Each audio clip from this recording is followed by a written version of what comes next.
AwardsWatch.com. This is episode 181 of the Awards Watch Podcast. I am your executive editor, Ryan McQuade, joined today by Sophia Ciminello. Hello. And Dan Bayer. Hello, everybody. Eric's out. Tyler's out. It feels weird for the audience because we were all together essentially last week. And also it was kind of weird too because we did that one so far in advance. So we've all kind of been off and doing our own thing. Dan's been working a lot this week. Sophia had her big move. I myself am swamped with just about everything, but we're here and we're doing a new episode, which is great. Got a lot to talk about. We're going to talk about a little bit about Guardians of the Galaxy Volume 3. Sophia and I were able to catch that this week. We're going to talk a little bit about the Tony nominations that Dan got to do some predictions for ahead of time, and it's got tons of reactions. Sophia's, I think, seen some things too, so she can weigh in on that. And then we'll do our top 5 this week. It's going to be top 5 comic book movies, not superhero movies. That's totally different. Top 5 comic book movies. So yes, that includes graphic novels and stuff like that. So we'll have a wide range of films we had to talk about there. And then here in a second, we will talk about probably the big trailer of the week when that was Dune 2 or Dune Part 2. But I just want to say up at the top, because I know it's the thing that actually really dominated the news this week, and that was the WGA strike and everything. And I just want to go out and say, I can speak for Eric, but speak for myself here too, that we are fully in support of the WGA and the writers and getting everything that they are asking for. I don't think, based off of what I've read, what they're asking for is insane. It's actually about time, given all the stuff that's changed in the industry since the last time we've had a WGA strike. And if that also includes DGA and SAG here in the next couple of weeks too, I'm all for it, because there's trillions of dollars, billions of dollars being made off these streaming platforms, and the creatives behind it are the ones that are essentially making that money. So they deserve their fair share, and especially the writers, because none of it would exist if it wasn't on the page to begin with. And television shows are becoming more and more a writer-based, sort of dominating thing, over the sort of renaissance that we've had with television. So I just wanted to come out and support them. I know that Sophia and Dan, you guys support them as well, correct? Of course. Yeah. I know that seemed like a loaded question. But it's not. But no, I wasn't trying to make it sound like that. But no, I think we all agree on that here. Yeah. And there's not one person here that wouldn't support that. And I know some friends already that are in WGA that are trying to find small things to work on, or small jobs, try to fit it while they're also picketing, and they're also trying to make a difference. So I hope they get everything that they deserve, and then some. I don't even just want the minimums here. The minimum should not be the standard by the studios. It should be even beyond that, and set these new standards, and so then we don't have to deal with this down the road and whatnot. So we stand with the WGA. Now, the first topic, Dune Part 2, big movie. We just talked about a bunch of big movies that are going to be coming out this summer. We talked about those last week on the summer movie draft. Please go back and listen to that episode. It was a lot of fun. We had a lot of fun talking about those movies, but obviously we can look forward to another big title, which is the second part of Denis Villeneuve's sci-fi journey here on Arrakis. And obviously it's got the huge cast. It's the sequel to the film that, how many Oscars did it win? They win 8, 9? I think it won 6. 6? It felt like a lot. It was the big winner on that. It was a lot, yeah. It was a lot of Oscars. The technical sweeper of 20. It was 5 or 6, I don't remember. Yeah. And but everyone's back, all the crew is back, all the cast, including new additions from Florence Pugh to Austin Butler to Christopher Walken, who we did not see in this trailer, but we know that he'll be there when we see this movie in November. So Sophia, I'm going to kick it over to you. Thoughts on the first look of Dune Part Yeah, Two? I'm excited for it. I think, I was one of the few people who was not the biggest fan of Dune Part One, but I will say that I love the book, and everything that I love about the book will be in Part Two. I think that with Part One, like getting that world built, which is something that Denis Villeneuve is so good at, can sometimes feel a little cold and distant to me, and that was how I felt about Part One. But I do think Part Two is really promising. The visuals were stunning. I think a good number of the collaborators are back, so I think we can expect it to be a big technical feat. I am very excited to see what Austin Butler has cooked up. That is a great role. And I think that, overall, it's going to be really strong, and I'm excited for it. And it was, I think, cool to see just how into the trailer and excited everyone was for it online, because it's not like, yes, it is technically like a property that we're familiar with now. It still feels fresh and original, and it's something that Villeneuve has wanted to make for a really long time. So I think it looks great. Yeah. Dan, I think you were surprised by how much you liked the first Dune, right? If I'm not mistaken, the first part. And yes, because I you were not looking forward to it. It wasn't that I wasn't looking forward to it. It's one of those things where, like, I have tried to read the book several times. That's tough. It is a tough book to read. Not enjoyable to read. I did not enjoy myself reading it for the 100 pages that I tried. That was the point where I thought that, like, The Girl with the Dragon Tattoo, it kind of got me at the 100-page mark, even though I didn't like it before.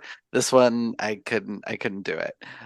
But and then, of course, there is the memory of David Lynch's masterpiece of crap, the 1984 version. It's not a masterpiece. It's bad. That was something. But yeah. Denis Villeneuve, and, to be fair, the visual effects artists and cinematography team and production designers and everybody on this just did a fantastic job. And while I don't necessarily think this is a good trailer, I'm still very excited for this. Like, this trailer, in part, I think, is built to work only if you have seen the first movie, because otherwise I couldn't tell you what was happening. If I had not seen or knew about the books, I cannot tell you what was going on in this trailer at all. I also don't. I actually don't think it's a particularly well edited trailer in terms of, like, cohesion and, like, making something that I'm like, I can understand what's going on at all times, but it is very exciting, and it gave me all the imagery that I wanted to be excited about, even though of course it held back on the one thing that we all really wanted to see, which was more giant worms. Yeah. I know Eric in particular is very disappointed to not see Timothy riding a giant, dick, but yeah, but they're not going to put that in the trailer. They're not going to. They're going to make you go to the theater. You got to come to the theater to see it. You have to pay to see that. Yeah, you got to pay to see the climate. You know what I mean? This ain't a free preview. I think I'm probably the most positive here because I was the most positive on the film. I think it was in my top 10 of the year in 2021, and it was a movie that I saw in real IMAX and was blown away by it. I think it was one of the better IMAX experiences I've had in a long time, and I think that Villeneuve kind of did his first part pretty well for this. And so when you make a trailer that's Dune Part Two, I'm not expecting audiences to jump in from the first get go here as this their entry point. You need to go watch the first one. So I don't. No offense, Dan. I don't think it has to set up. No, Like, and that's hey, come fine. in here. You know Yeah, what I mean? sure. Like, and also I think that this movie, based off of like what you were saying, Sophia, like a lot of fan reactions already, a lot of buzz, a lot of people really excited for it. I think that the 2 years that we've had in between this property, obviously is doing pretty good numbers enough at the box office, but then also too, it's streaming and doing well at the Oscars and everything, and you know, people wanting to see this kind of property go bigger, and this second part will be bigger and will be more action based and stuff like that. So I expect I expect it to do pretty well. Love seeing Albino. Austin Butler, just absolutely incredible. Um, I agree with Sophia. Sophia and I were talking back and forth about this. The one thing that I'm kind of hesitant on, and we sort of already saw it a little bit early on, it felt a little misplaced with the rest of the tone of the trailer and everything, were the Florence Pugh kind of cut-ins a little bit there. It's not to say that I don't like Florence Pugh and haven't seen the full role, but it just felt a little like, you know, it felt a little weird to just have her sort of narrating the first part of it, and she's like, "What if Paul Trade, you know, Trades this all out?" And you're like, "Yeah, we already know that, lady." Okay, but that being said, what I was taken pretty aback by was the fact that there's all these like the first movie looks pretty consistent in its look throughout the entire film. This trailer shows with Greg Fraser returning. I'm sorry, Oscar winner Greg Fraser. I had to say that just to see Sophia's reaction. Yeah, don't remind me. But it seems like they're taking more risks with this one here in terms of visually speaking, and I am very curious to see how it's going to be. Love seeing Léa Seydoux. I love Léa Seydoux. So The most exciting part of the I trailer was for like, me. and her I had and like forgotten that she was in this, and I was so excited. her and like Austin Butler getting all like real close. I was like, all right, here we go. Yeah, we do get a little bit of Timmy riding on a tractor there. You know what I mean? We get to see him get up on that worm and do his business. But also too, we got to see that he's going to have more interactions with Zendaya in this film, and this is supposed to have more Zendaya in it. And I didn't feel like, you know, obviously because the book, she's in it more in the second part, and she's such a vital part to the story that it'll be very interesting to see that. I got some other stuff from the book out of this trailer already too. A certain character that's in the Lynch film that's also very jarring for audiences, a certain baby. But other than that, I'm looking forward to it. It'll be interesting when we do our fall movie draft who takes this, because I expect it to be still pretty expensive, and the budget looks like an expensive endeavor, but it also looks like it'll be a lot of fun. I'm curious if it's going to hit any of the fall festivals. No, I don't think so. I think it could do either TIFF, or it could, because the first one did TIFF and then it waited a month. You know I mean, what it could, but I think this time they don't need to. You know, like Yeah. last time they kind of needed that to give it that this is a prestige blockbuster. You will consider this for awards, but now that's already been set up. Yeah. So I don't see why they would. There's not a need. Like the interest is already there. You know it's going to be good. No one is really questioning whether this is going to be great or not, and so there's no real reason to open it at a festival and build up anticipation when anticipation is already about as high as it can go. I could see it. You know, AFI too, honestly. As well. That is the one. Like a week, but it's like a week or two before the. Yeah, film that's the comes one out. where I could see it, where it's like we're gonna do a special, like have the premiere a week before at AFI, and then it opens. That I could see, but that's the only one really. I don't think any of the others make sense. It won't go back to NIF again. That was No. strictly part one. They won't take it. Yeah. I don't know. I mean, like, I will say this about Warner Brothers is they're a big heavy hitter in the award season.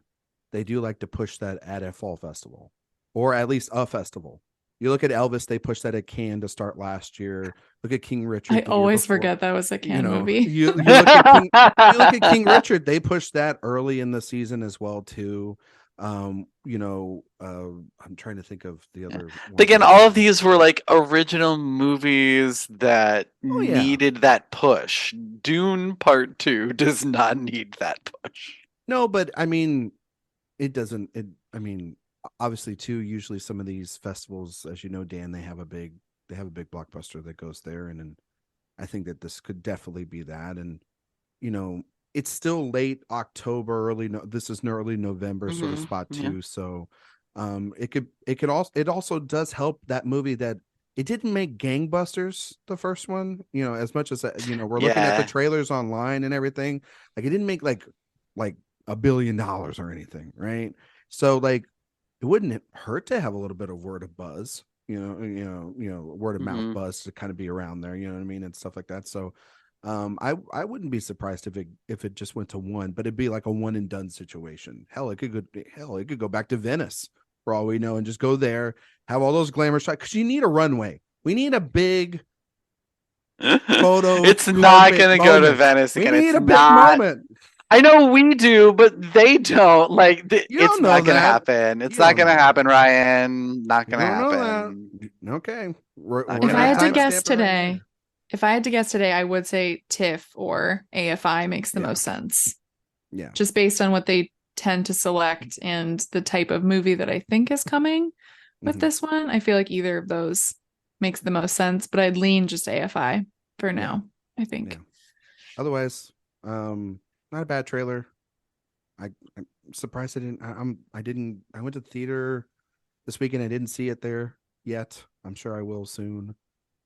Sophia, you saw the new Oppenheimer trailer, I right? did. I was just going to say that. I didn't know if I wanted to say it now or save it You for can our say it Guardians conversation, but the interesting thing about Dune and Dune Part Two, and Greg Fraser's cinematography is that Hoyte van Hoytema's cinematography for Oppenheimer will also use a mix of color and black and white. So we have those different scenes throughout the film, and it looked like from the Dune Part Two trailer that we did have some black and white there, which is exciting. Mostly but just for like the Austin Butler introduction sort of stuff, there, or at least on that planet. Yeah, so I'm curious to see how that will look. But yeah, the new Oppenheimer trailer looked.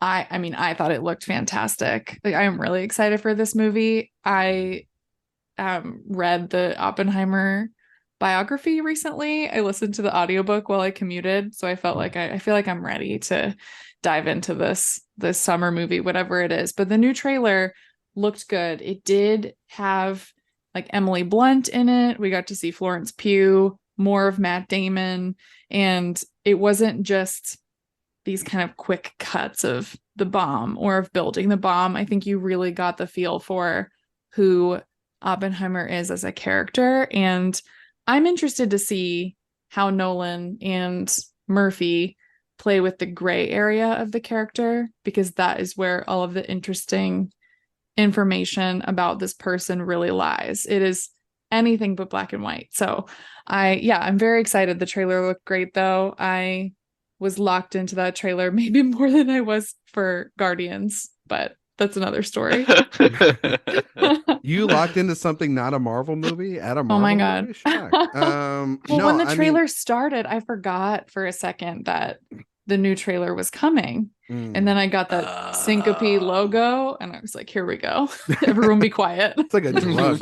Yeah. No, I mean, I'm looking forward to it so much. And yeah, I was also reading, I've been reading the new Cormac McCarthy books as well, and they've been kind of talking about this a little bit too. So it's definitely in the mind of writers and books and stuff on that. You know what I mean? So I'm looking forward. I mean, obviously looking forward to it.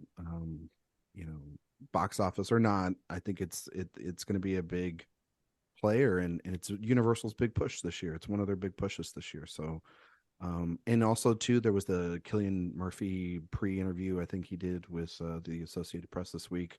Sort of kind of that they hadn't seen the film, so no one's seen the film, but just kind of talking about his process and him wanting to get the role. And you can say what you want about that movie, but I'm really excited just to see Cillian Murphy in the lead performance, especially if it was going to be with anyone, it had to be on this grand stage of this kind of lead performance. It had to be Christopher Nolan, who's someone that's worked with him for such a long time. So Really looking forward to it. And more Matt Damon. It seems like from the trailers, Matt Damon's kind of the bad guy.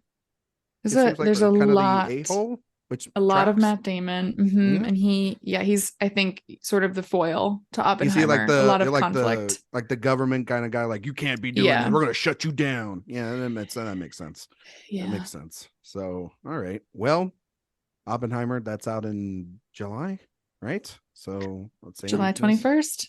It's Same day as Barbie. It's the it's the- cinephile game day. It's everybody going. Everybody, if you're wondering why no one texts you back, parents, concerned citizens, whatnot, everybody's at the movies. I'm sorry. We're just sitting straight through. Yeah, Yep. we're just like, roll it again. Let's go. We're all going to be sitting in the IMAX theater. Give me the back-to-back showings. Give me both of those movies. I don't care. I don't care, Ryan. I don't care. Screen it for me in IMAX anyway. No, but I do want that pink sand in IMAX. Yes, thank you, Sophia. No, I was just like, I want to see them both in IMAX. I don't want to exactly. Yeah, exactly. Give me the back-to-back screenings in the IMAX theater. I want both of those on the largest screen available. Also, it was worth a note, and then we'll get into the Tony stuff, Dan, that Mission Impossible moved back 2 days in the schedule to help them get a little bit more of their IMAX money, as well as also, give them a little bit more time in between those two juggernauts that come out literally 9 days later. So I saw that after we did the draft, and I went, well, that'll be interesting. That's a good thing. That's a good thing. Honestly, it is a good thing to have a little bit of breathing room for that movie, for God's sakes. You know what I mean? So, anyway, Tony nominations. Talk about something completely different for a second. Completely different. Tony nominations came out early this week. It did. Dan, you wrote up the predictions. Eric wrote up the recap of who got nominated. Let's start with plays first, if that's okay. What were your thoughts? Were there any surprises? Were there some that you were very excited that did get nominated as well too?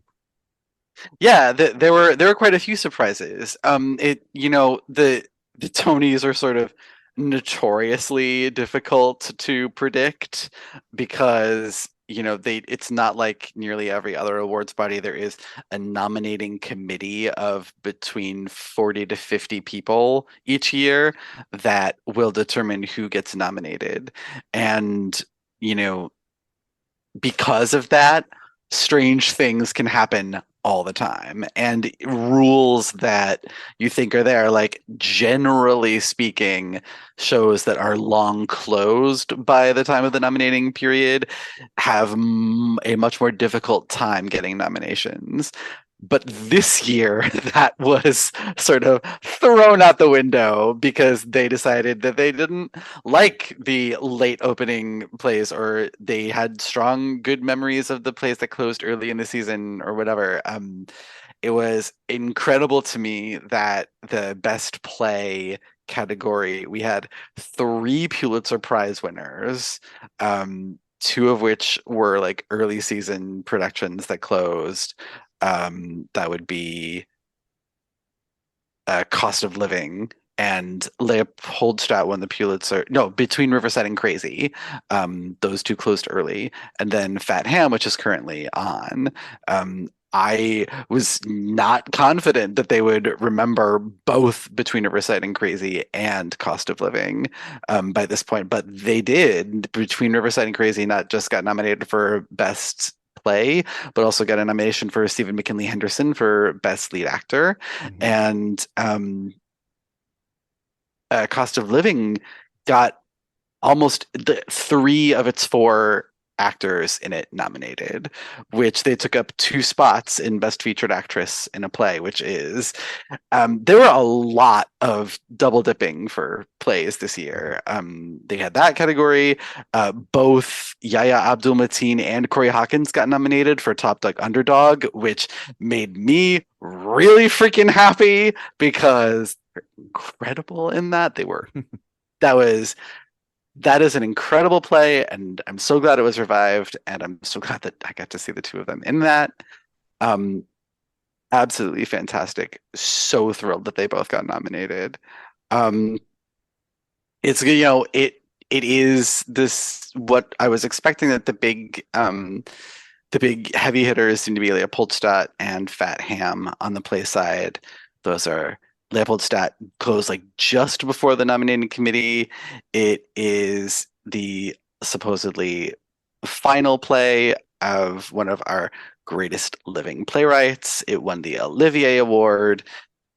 It is the front runner for best play, unless Fat Ham is still running, so more people can go see it. And which Fat Ham I am dying to see.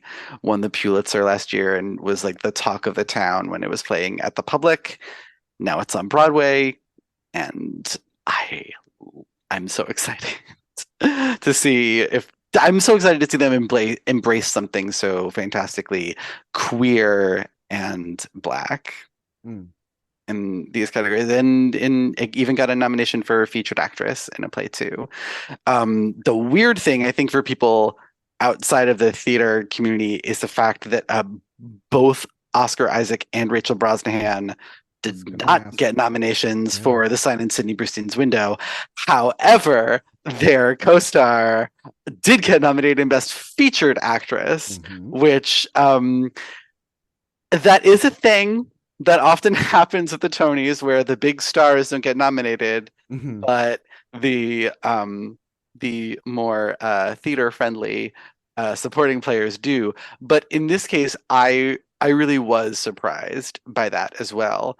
The Sign in Sidney Brustein's Window opened on Broadway literally on the last day of the nominating period. It had been playing off BAM it had been playing off Broadway at BAM in Brooklyn.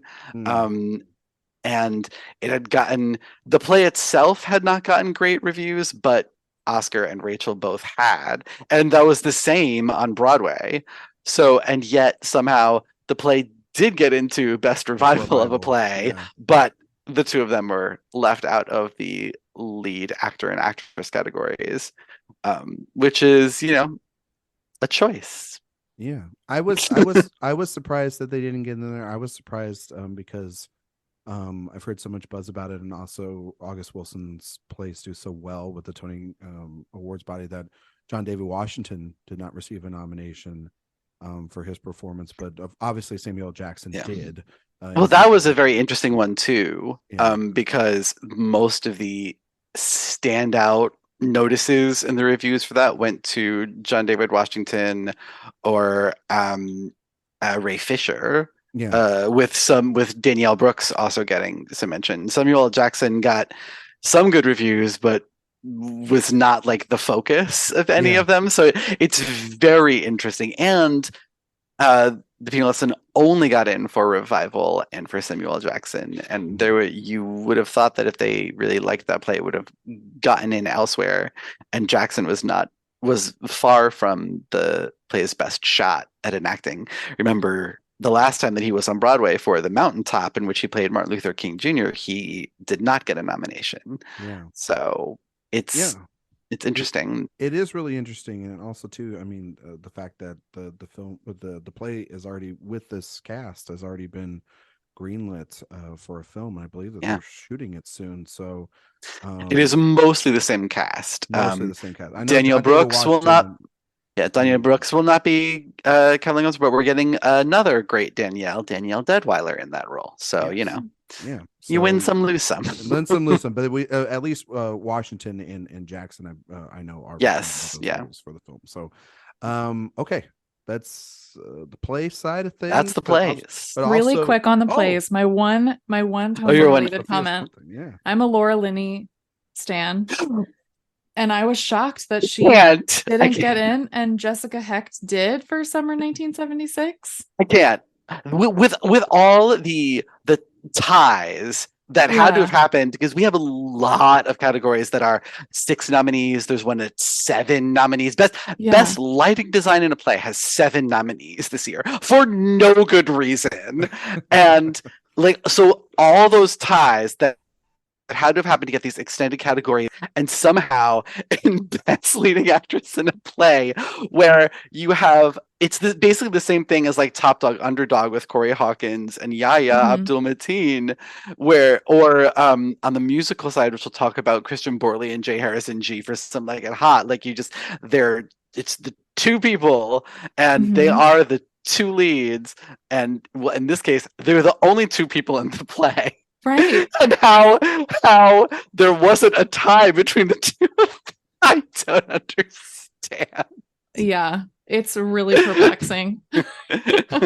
Madness. Absolute madness. But also over on the musical side of things, big leader of the morning, not surprising, I don't think, to a lot of people, was Some Like It Hot. Yep. The musical reimagining of obviously Billy Wilder's classic film. It had 13 nominations on the morning, which is insane. Yep. It's a lot. It's a lot. And Juliet Shucked in New York scored 9 nominations apiece.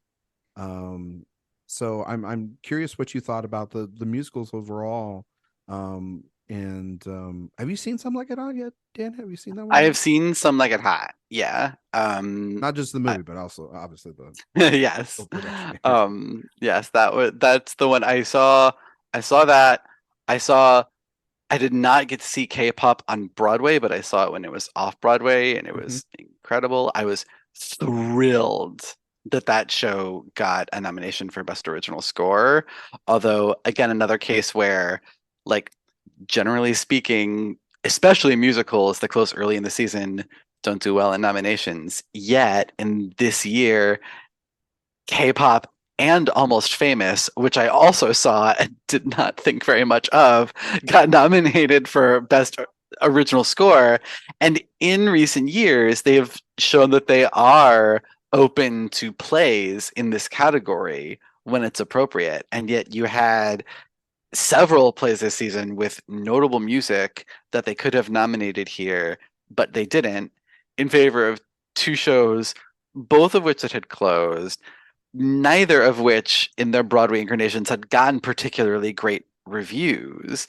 And K-pop, there was a whole controversy that happened around its closing where they, were calling out the New York Times and other outlets for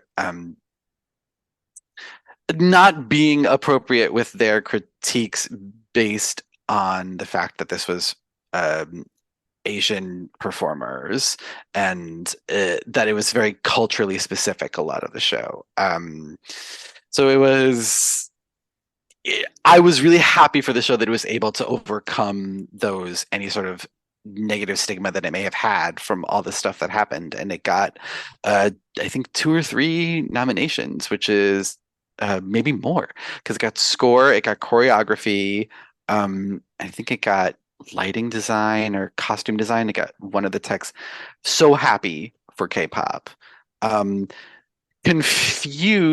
Slightly confused that New York did as well as it did, because that show did not get good reviews. And while I had suspected that it was probably a likely 5th slot contender for Best Musical, I did not think that it would be getting into any of the acting categories or Best Book, and it got into Best Book outright, and Colton Ryan is in a 6-man leading actor in a musical category. And this 2 seasons after we had 1 nominee in this category. Now it is the largest it has ever been. So that was fun. I feel very, very sad for the Audra McDonald, Will Swenson household, that they only have 1 Tony nomination between them after this week. Audra, obviously, always a nominee whenever she breathes on a Broadway stage. But Will Swenson, who got really great reviews for playing Neil Diamond in A Beautiful Noise, did not get nominated. And in fact, the show got completely shut out despite several good chances to make it in. Not quite sure what to make of that. Also not quite sure what to make of the fact that Camelot got into Best Revival, even though it was not well reviewed. Aaron Sorkin was eligible for his rewrite of the book of the show, but did not get nominated. The two leads of the show, Andrew Burnap, who plays King Arthur, and Philippa Sue, who plays Guinevere, did not get nominated. But Jordan Donica, who plays Lancelot, got nominated. And it got in for musical revival over Bob Fosse's Dancin', which got much better reviews all around. And also, frankly, is a better show. But even in all of the like weird things and things that I did not appreciate so much that they did, the Tonys they've rewarded some people who are very deserving. Alex Newell and J. Harrison G, the first, I believe, the first non-binary performers, or I believe Alex identifies as gender non-conforming, but either way, the first people of the type to be nominated in the musical acting categories, which is really cool, in the leading and featured actor in a musical categories, which is really great, especially like after they snubbed Alex for Once on This Island a few years back, which was unconscionable. I am so glad that they're now nominated for Shucked. Also, really, really happy that Kevin Cahoon got nominated for Best Supporting Actor for Shut. He is one of those, like, those typical, like, that guy from That Thing, like, you recognize his face wherever you go, and you're like, I don't know what his name is, but he was really funny in That Thing. I know I saw him in, and now he is a Tony nominee. And I'm so happy. That was also one of the things that like I went out on a limb in my predictions for that actually paid off. So I'm really happy, extra happy about that.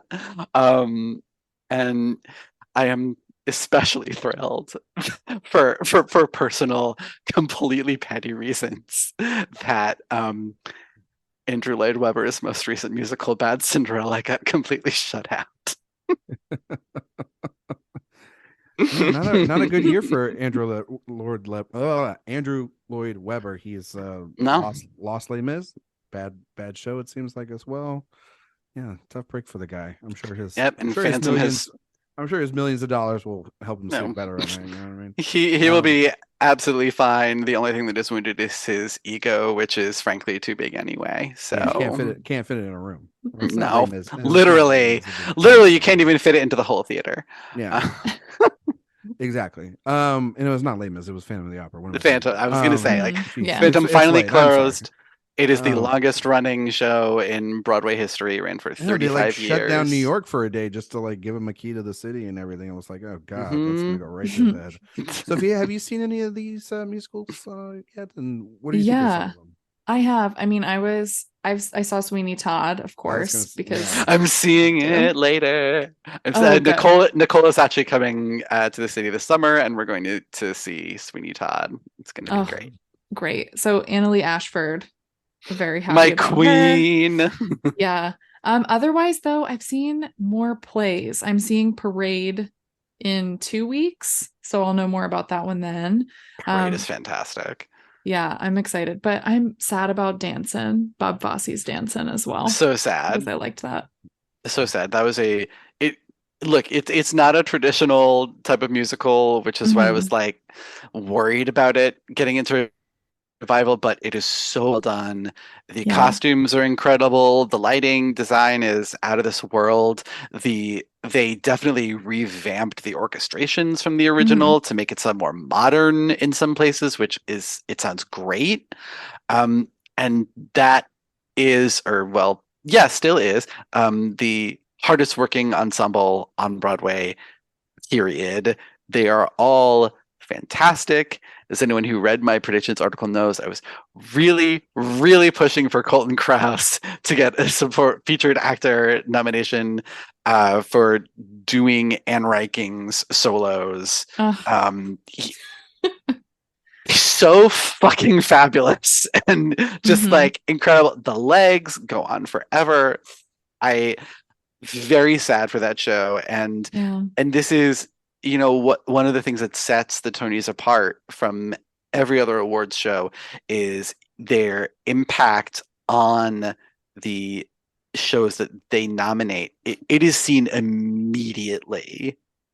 Like they Yeah. can make or break shows. And you saw it day after the Tony nominations were announced. Danson announced it was closing early. Yeah, it's one of those where it really does drive it forward in terms of the ticket sale, the audience anticipation. Be able to put that Tony nomination over a marquee and really sell that. Yes. It really pushes that. But then also, it's funny, last year, I think, Dan, when we were talking about this, we were talking about The Music Man and how that revival sort of carrying everything and it got in and sort of reluctantly got in. And then, there was a lot of stuff that was going on behind the scenes. It was a very, very messy thing, revival. But it was the talk that only anyone wanted to talk about. And then this year, though, that place, it seems like has gone to Sweeney Todd, because everybody's talking about it, and it's done pretty well for itself. And so I know this is, is that my wife is like trying to figure out a way to get on a plane ticket so she can go see it, because she absolutely loves Sweeney Todd. It's one of her favorite musicals ever. And so when she heard it was that cast and in this production and everything, she was like, oh my God, like how do I go to that? So it was very nice to see, like, when something like that does pay off and audiences are really responding to it really well, and the reviews are pretty good for it. And then it's not just an empty cash grab. So like when we see the because when we saw that performance from The Music Man at the Tonys, it was so lifeless. And so Hugh Jackman, he was didn't he like have COVID? They were all like COVID. It was bad. Like, but like I'm looking forward to seeing a lot of these on the Tony. I know that they're one thing I do want to say, the biggest shock of the morning was that Lea Michele can read. That was the biggest one for me. I was shocked. I was like, oh my God, there wasn't a flub at all. But you could clearly they were using some sort of dubbing technology over her mouth when because there's no, or they had an earpiece or something. There's no way that she actually read the teleprompter. For Christ's that sake. Was like I love the constantly having to explain to people like, no, Lea Michele cannot get nominated for a Tony.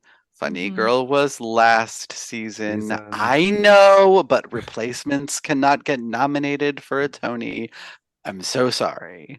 These are the things that we have to explain to people who don't know the theater world, the ins and outs. And that was another weird thing that happened on the musical side. The Sweeney Todd, all the design, Annalie Ashford gets in, Josh Groban gets in, Ruthie Ann Miles for the second time taking a part that wasn't nominated for a Tony in its original run, now potentially turning it into a Tony winning performance. Gaten Moderato doesn't get nominated, even though he got standout reviews for his performance in Sweeney Todd. And Thomas Kail, who Tony winner for Hamilton, didn't get nominated for this, that is the biggest, maybe the biggest shock for me in terms of someone who didn't get nominated, because that production has been all that anyone can talk about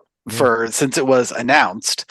And then once it actually opened and everyone saw it, everyone is like, oh my God, this is Sweeney Todd, how it's supposed to be done. For him to not get nominated is weird. Yeah, but he'll live. I mean, he's got a good life. Oh yes, clearly the man is ridiculously talented and is not hurting for work. But he'll be all right. Like I'm sure Lynn will craft something here in the next couple of years, and he'll be directing that. You know what I mean? So he'll be okay. The whole day was like, if you were involved with Hamilton, you may not get nominated. Yeah. Sorry, Tommy, and sorry, Philippa Sue. You had 2 chances in shows that we liked, but no, nominate some other people, and maybe that's not a bad thing. You know what I mean, too, to nominate some fresh blood. So, really nice to see Lorna Courtney get nominated for Anne Juliet in lead actress in a musical. It's always nice when someone gets nominated for a debut performance, and she was really incredible. Yeah, from everything that I've heard in that. I know that the Tonys will be on CBS and I believe Paramount Plus as well. Yes, they will be streaming on CBS and Paramount Plus, and they will be presenting the Tony Awards Act One on everyone's favorite streaming service, Pluto TV.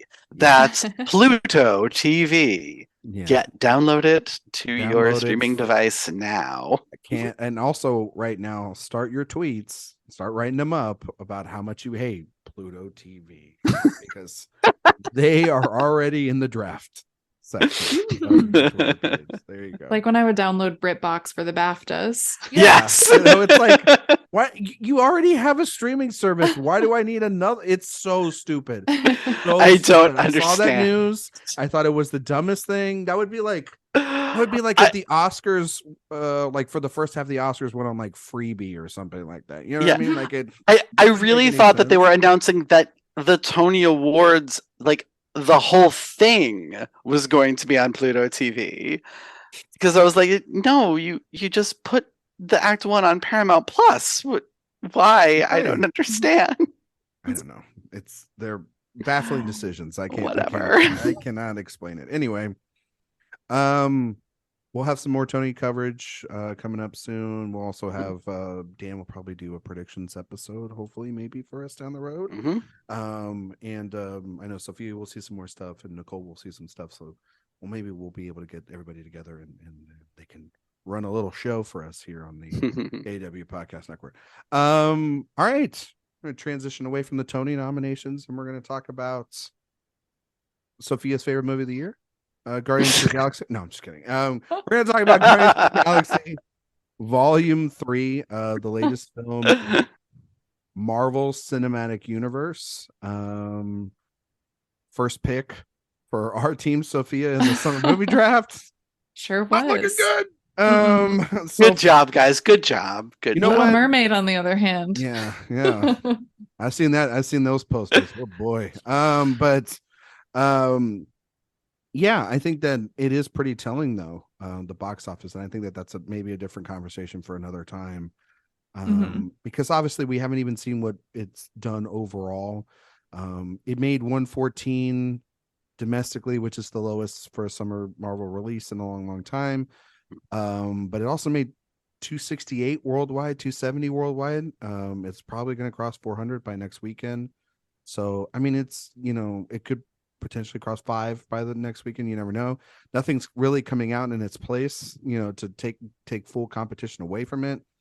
So, yeah, I think it's going to eke out the, How do those numbers compare to Doctor Strange that came out in this time slot last year? It doesn't compare pretty good because obviously that comes off of Multiverse of Madness, comes off of No Way Home, but then also too, I mean, you even look at, like, I was looking at this and I was having a conversation with on a different show, but I was looking at just Black Panther's numbers, because the first Black Panther made $1.3 billion. Second one made 870. So it lost $500 million from its first one. And usually, as we all know, sequels get more money as they go on. Ant-Man did significantly less than what people were usually expecting. And, like, really, honestly, the goal for Marvel movies, because so many of them got to that point, is $1 billion-ish, $800 to $1 billion. So $1 billion worldwide period is kind of the goal, because if you can do that with a Spider-Man still during, like, 2021 pandemic kind of times, you don't really have an excuse when it comes to all this other stuff. I mean, I think there were special circumstances around I mean, like, that movie, but no, for sure, but it's also like, you having all those characters back and everything, but also your proven product, you know what I mean? And I think what also helped that is it was the only blockbuster really out at that time too. So, I mean, and people wanted to go to the theaters. Yeah, they were dying to go back. Yeah. Well, I don't think people aren't necessarily wanting to go back to theaters now. It's kind of proving that they might not want to be going back for these kinds of films, and it's specifically the MCU or just superhero movies in general. Because you look at Black Adam, you look at Shazam, those numbers were down low too. So that doesn't look well for me. But then evidently the rave reviews for The Flash, and but yet that's a $300 million production, and that's a nightmare for a lot of us. But then they've also Marvel's delayed the Marvels, and this week they announced that they are putting a hold on filming Blade because of the writer's strike. So Marvel's in a little bit of a decline. That being said, there's still a movie that came out this weekend. It was called Guardians of the Galaxy Volume 3. It was directed by James Gunn. And it'll be on Disney Plus in how many weeks? Probably about 2 months. Because that's usually when it happens. But there you go. It'll still make its money. That's when everyone will see it. I don't know. It still made 268 million worldwide. It does like half of that. We're closing in on 500. So I don't know what you're talking about, Dan. So good for you. I say it again. Good for you. Good for you. Good for you. Don't worry. You still have Floppenheimer. You'll be fine. That's the only joke.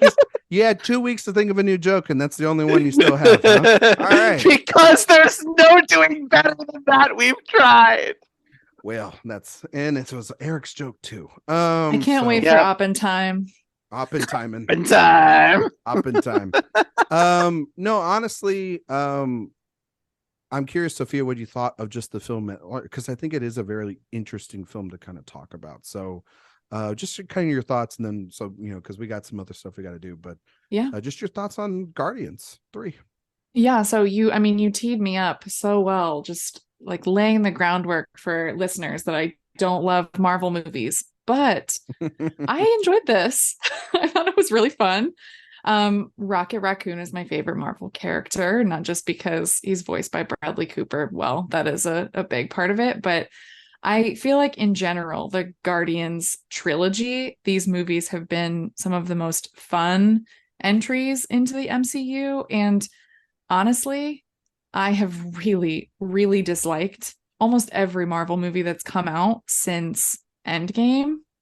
I feel like we've been in a really tough patch with these. Like Thor: Love and Thunder was one of my least favorite movies, period, last year. I had trouble with Eternals. There's so many really that I just would try to watch. Black Panther: Wakanda Forever. And there was something always keeping me from being invested. Again, like these movies are not my favorite. I have very complicated feelings, I think, about how decisions around these movies feel like they're always business decisions. They're not artistic decisions. A lot of times, right? Like characters are killed off or given exit strategies based on contracts, not based on script decisions and things like that. And those sorts of things within film make me frustrated. I wonder, though, what would have happened if this movie would have come out when it was originally supposed to. So if it was a movie that came out a few years ago, if it came out right after Endgame, like would we be looking at a very different MCU? Because I do think, though, like the superhero fatigue conversation, Marvel fatigue conversation, like I'm not the person to ask about this because I've had fatigue around these movies for years now. But when I ask people who I wouldn't consider to be like film people or people on film Twitter, people who cover movies, when I just ask people who I know like these movies, like my coworkers, like, are you excited for Guardians 3? I heard, like I'm kind of tired of them, or I'm going to wait till it's on Disney Plus, or I'm going to wait till I hear what people think of it. And that is so different from where we were with these movies a few years ago, where people would go again and again and again and would buy tickets to the first 3 showings of some of these movies sight unseen. But all that to say, I think that this movie itself, I had a nice time. Like the humor didn't always land for me.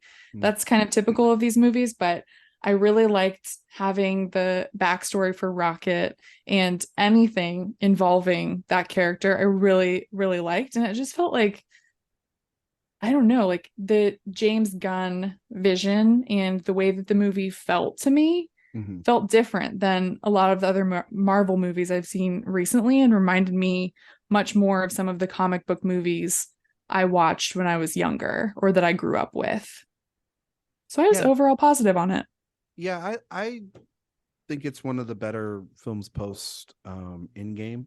I really enjoyed it. I think that It's a dark little movie at Hmm. times, and I know that people find are like saying, "Oh, it's cruel, it's mean, all this other stuff." I'm like, yeah, as opposed to what? Like, come on, like at least they're trying something different, and Hmm. it's to go to a place that I kind of feel we were going to go to for this entire journey that we've been on through Rocket's story. This is a very tragic character, and he was talked about literally in the first film. It's not a throwaway line. It's in a in an arguing match between him and Dave Bautista's Drax. He's talking about how I was picked apart and dissected.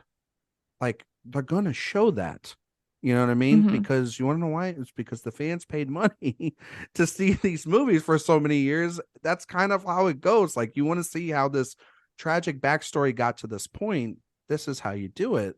And I think that Gunn's handling of that is really as sincere and as it is dark at times. He's able to kind of balance it for me. I think a lot of it, like the editing of it, is a little bit messy, Hmm. and I think it would have probably worked as maybe it would have worked better as a prologue, or one just continuous sequence rather than going back and forth, because then it is kind of jarring to jump into the regular Guardians sort of adventure to save Rocket stuff that happens in the film, and it then has a little bit of a tonal shift. That being said, though, that's if you just take them as kind of separate things. The Rocket story is really good, and then I think the cast themselves of the Guardians, they really are comfortable in these characters, and Hmm. Gunn himself is really comfortable writing these characters. And I wasn't a big fan of the Suicide Squad because it didn't feel like the right kind of tone, or it just was weird. I couldn't, and it just didn't fit those characters. But I think he does fit these ones here because he's kind of created them and brought them, into the light and made them as popular as they are, and they still are very popular. The Guardians of the Galaxy, for Christ's sake. And I do think that this movie, you're right, Sophia, this movie has had a weird trajectory because Gunn was fired from this production at first because of some insensitive tweets that came out years ago. And then the whole Guardians cast essentially said, we're not making that movie unless he's on it. So they had to get him back, essentially. And in that time, he made the deal to go work for their competitor now to Hmm. create their own cinematic universe in spite of them. And then he's come back now to say goodbye to these characters. Meanwhile, also saying how much he hated the fact of certain decisions in Infinity War and Endgame that strangleholded his own characters that he felt very personally that he put on the map in order to have in those films in general. So there's been a massive tug of war, and it's been absolutely fascinating. So it only makes sense then for him to just be like, you know what, scorched earth sort of situation here. I'm going to have the Guardians separate, but I'm also going to do it in the most deep, dark, depressing James Gunn sort of way. But I'm still going to have fun doing it. But you're also like, the movie starts off with a Radiohead needle drop. Like it's like Incredible. it was credible. I was like, oh, this guy knows exactly what he's doing here, and I'm kind of very all for it. Um, Bradley Cooper. Um, I kind of find it funny that we forget over these last 10 years that he is Rocket Raccoon.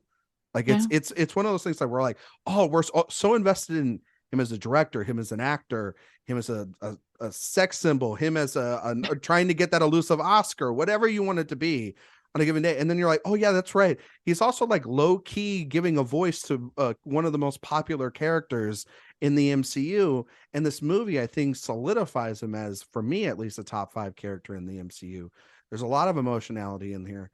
I'm going to say something that sounds really, really like, and I hate saying this because I don't want to say it, but it sounds really like like an acceptance of what this person is, and it's not really an acceptance, but Chris Pratt's really good in this movie, and for me, and I Okay. think that Dave Bautista is really good in this movie. I think that Karen Gillan's really good in this movie. Um, I think that another problem that this movie has is the Zoe Saldana character, because I think all the stuff that has, happened in Infinity War to her, they have to sort of go through those murky waters, and it just doesn't feel like it feels like a lot. Like they have to. It's a lot of red tape to get through. Overall, though, I thought it's a fine, fine, fun film. A good way to start off the summer. I expect it to do fine next week as well. I think these movies, it's easy money. It's sort of layup money. Like it's an 80% on Rotten Tomatoes. The Metacritic score is pretty good for it too. In terms of our box office game, I'm not like looking for this one to be like the one that breaks everything, but I think the fatigue is there maybe for superhero films. I also think too there's a lot of other movies that people are interested in, and they're coming out later this summer, so it'll be interesting to see that. But and you can't say that people aren't going to the theater, because you look at it, something like Evil Dead just made $100 million, or is about to cross that. Creed did really well this year. John Wick did really well. I mean, obviously Mario is done insane box office numbers. So it's not to say that there aren't people going to theaters, that there aren't, that there isn't an appetite for audiences to see movies. It's that I think that these specific movies, you need to make them an event. And to Dan's point, what you were saying, Dan, or even what you were saying, Sophia, if I know instinctively that this movie's coming out in 2 months on a streaming platform that I pay $9.99 for, as opposed to paying for a family of 4, it's like $45-$50 to go to the theater, and then there's the $20 for a popcorn and a soda and all the other stuff that obviously you're going to want to get. I'm probably just going to wait, and I think they're finally. Sophia, you hit a fatigue a long time ago. I know Dan probably hit a fatigue a long time ago with Marvel. I certainly did, but it seems that the consciousness of everybody is catching up finally with it. But it only takes them to then make a Fantastic Four or their version of X-Men, or have an Avengers movie come out, and it all, everybody goes and sees them. But if they were smart, they would go back to the way that Big Jim did it, because Avatar still hasn't had a physical release. It took a long time for that to get on the streaming on Disney Plus, on the streaming platforms. It took 4 or 5 months to do that. I would suggest that they think about that going forward. But overall, good movie, I would say. Wasn't the best movie I saw this weekend, but I saw some other films, not superhero comic book related, this weekend that were a little bit better than this one, but still a good movie nonetheless.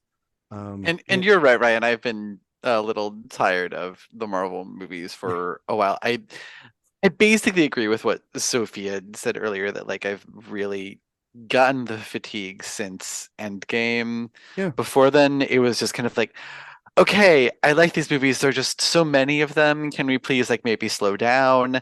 Take a break. I think a break would have been great for him, to be honest. And then after Endgame, it really does feel as though they have actually taken a dip in quality. Yeah. But Guardians has always been my favorite sort of series within the MCU. I really like James Gunn's voice and what he brought to that series. I was not able to see Guardians 3 this weekend, partially because I've been so busy, but also like, I'll be honest, it's just not high on my priority list because I'm so just like, I'll get to it. I know that it's going to be in premium format theaters for at least a week or two, and I know that it's going to be on Disney Plus in a couple months. So if I don't get to see it this weekend, oh well. I don't know, Dan. And there was a time when I could not fathom not seeing a Marvel film opening weekend. Even me, who doesn't really love them or have any particular like affinity towards them, like, but you had to see it opening weekend to be a part of the conversation about it. But now it's just feels like, actually no, a lot of people are waiting until the first weekend, after the first weekend, when people have already seen it and given their thoughts about it, to go see it. So yeah. I don't know, Dan. Sounds like you got to take the whole family to go see it next week. Thankfully, I am a family of just one. So, well, you know what? Just buy a row. You know what I mean? Guardians is in theater. Guardians of the Galaxy Volume 3, mind you, is in theaters right now. You can go see that. We have a review up on the website by our own Nicole Hackman. She gave it a B-, but it's an A+ review. So there you go. Go read that. Top 5. Let's do one. Our top 5 comic book movies of all time, inspired by Guardians of the Galaxy Volume 3 coming out this weekend. Open it up to comic book movies because I think just superhero movies in general, this crowd might not be able to put a 5 list together, Sophia. Dan and I are ready to push the limits here, I think, on these. I don't know. When it said comic books, I limited myself. I said, okay, comic books, graphic novels don't count. Nope. They could have counted for but me. now he's saying Ryan is changing the rules and saying comic books are graphic novels, and they are. What about comic strips? If those strips ended up in a book, yeah, that's what I said. They ended up in the newspaper. I'll explain later. I didn't there's put it on my list. There's gonna be a lot of explaining going on around here. Look, if it's Dick Tracy, I also had a similar issue. We're gonna do 5 to 1 like we normally do, and like how we always do for our listeners. If somebody has brought up a film, we will talk about that in its entirety during that one section, even if that is somebody's number 1 film, just so that it helps out for time's sake. And we're not talking about a movie 3 times in a row. We'll do Sophia, then Dan, then myself. So Sophia, obviously you had some criteria. We'll hear about that as your picks go on. But what is your number 5? My number 5 is a movie that was incredibly important to me when I was in middle school and when I was a teenager, and that is Josie and the Pussycats. Oh, wow. Here we go. I told you I'm going for it. I'm so excited. I'm so happy right now. You know, it's a type of movie, and I think a number of comic book movies that came out like pre-MCU era were really underappreciated and misunderstood at the time of release. Got bad reviews, audiences didn't understand them, and then they grow to become cult favorites.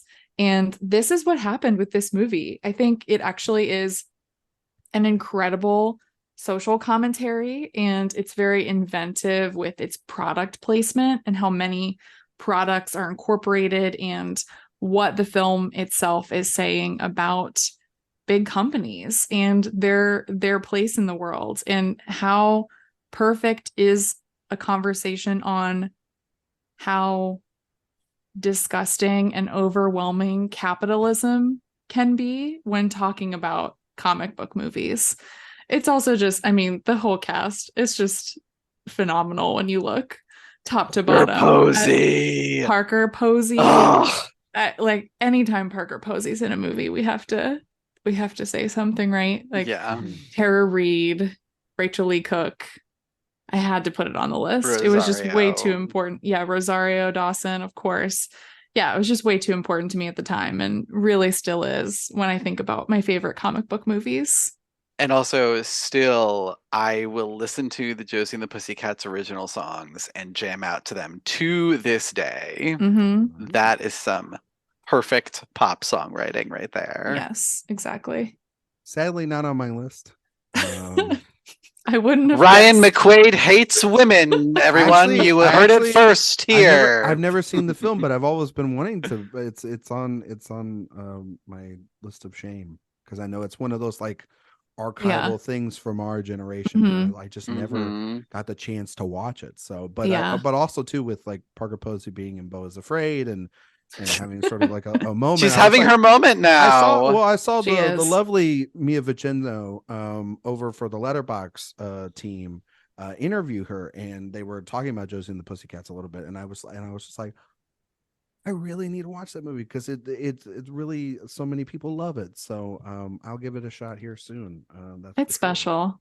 Yes. Dan, yeah. Your number 5. My number 5 is maybe not a great movie, and it's a movie that I laugh a lot every time I watch it, and that is Red. Oh. Look, we love senior citizens leading action movies, and Helen Mirren, Bruce Willis, you're not going to get better than this cast. Plus, Mary Louise Parker is kind of perfect. I think she's perfect casting in this role to like bring you into this world of these like older assassins. And I just think it's so much fun. The bit with God, her name is Audrey. I think the last name is Wasilewski or something like that. The redhead in one of the early shootouts is just so good and so funny. And Helen Mirren's just like a sneaky little sly smile and just the sexiest septuagenarian you ever saw. And it's a lot of fun, and it will always make me laugh. I like Red a lot. Mhm. Was it I've actually never seen it. Retired and Dangerous? Is that what it's called? Yeah, Something like that. Yeah, something like that. Red 2, not particularly good. No. But the first one, it's a lot of fun. Yeah. And if you want to see Richard Dreyfuss get killed, more than welcome to watch that film. Very topical. You guys know I love my senior citizens, so I have to watch this. Yeah. Also, I mean, honestly, you didn't mention him, but Malkovich. Yep, and Malkovich. So good in that movie. So funny. Everyone in this movie Morgan Freeman is so funny. Morgan Freeman's great. Brian Cox. Yep. Amazing. Carl Urban is good in it. Yeah. James Remar. I mean, everyone. It's got a great cast. You can't go wrong with Ernest Borgnine makes a nice little cameo. It's great. Yeah. It's a good movie. Solid movie. My number 5 is already going to start testing our boundaries here. God. It's based off of a manga.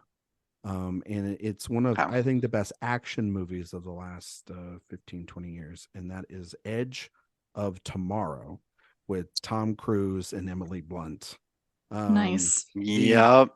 Groundhog Day sort of repeating it over and over again trope is a tired and true formula. But this movie is a hell of a lot of fun. And it has a lot of that do with, I think, Christopher McQuarrie's script, which is very inventive. And obviously, McQuarrie then went to go and work with Tom Cruise on some Mission Impossible films shortly after, and also a little movie called Top Gun Maverick. But Lyman's a pretty decent studio for hire action director. Put him together with Tom Cruise playing, I think, a little bit against his type, kind of playing like a wimp, playing sort of a pansy, and having to go alongside the badass that is Emily Blunt in this movie. Don't let him hear you say that. He is in that. He is. He's playing a guy that's I believe it's like in media relations and gets thrown into the front lines of the war. So by like their commanding officer, played by Brendan Gleeson in the film. So just one of those movies. I watched it like 20 minutes of it the other day. It was on HBO, and it's great. It was one of those big surprises that came from last decade. And as much as I like Cruise in the film and in a lot of the action films he's done over the last couple of years, this movie really stands head and shoulders above those a little bit because of Emily Blunt. She's so freaking good in that movie. So yeah, Edge of Tomorrow. If you haven't seen it, go see it. Sophia, have you seen it? I have seen it. Yeah, I like this one a lot. Yeah, it's a good movie. It's the greatest video game movie ever made, and it is not based on a video game. What is the and I think the manga is called A Million Ways to Die. Something like that. Yeah. Great name. I love that scene near the end where they finally get to the general and he's like, well, so what do we do? He's like, I don't know. We've never made it this far before. All you need is kill. That's the title. All you need is kill. That's actually even better. And then also there was the whole Edge of Tomorrow, Live, Die, Repeat. Oh God. Sort of fiasco. Gotta love it. Gotta love a title fiasco. So but still, nonetheless, good movie. Sophia, you're number 4. Yeah, so my number 4 is a superhero movie. So I do have some on my list. This was the first superhero movie that I remember watching as a kid and just feeling like my imagination was lighting up. And it's a Christmas classic. It's Batman Returns. I love the production design in this movie. It just, I don't know, it just feels so dark and imaginative, and it's such a good use of Tim Burton's skills. He has plenty of projects that I don't like, but plenty that I do also, and this is definitely one of them, and I think maybe his best. Michelle Pfeiffer. Oh my The God. goddess among us. I mean, I remember seeing her in this when I had to have been like 6 or 7, just being like, I want to be Selena Kyle. But I think it's also, I love the darkness of it. Michael Keaton, like he's always my Batman. And I like how focused it feels on the villains too, because I always feel like I like the villains more than the heroes when I'm watching movies like this. So yeah, I'll go with Batman Returns for number 4. It's a good movie. Yeah. Michael Keaton is your Batman, so you must really be looking forward to The Flash, Sophia. Oh. I'm gonna pretend it's not happening. You want to get nuts? Let's get nuts. I really can't. And nuts, I mean Arthur Miller.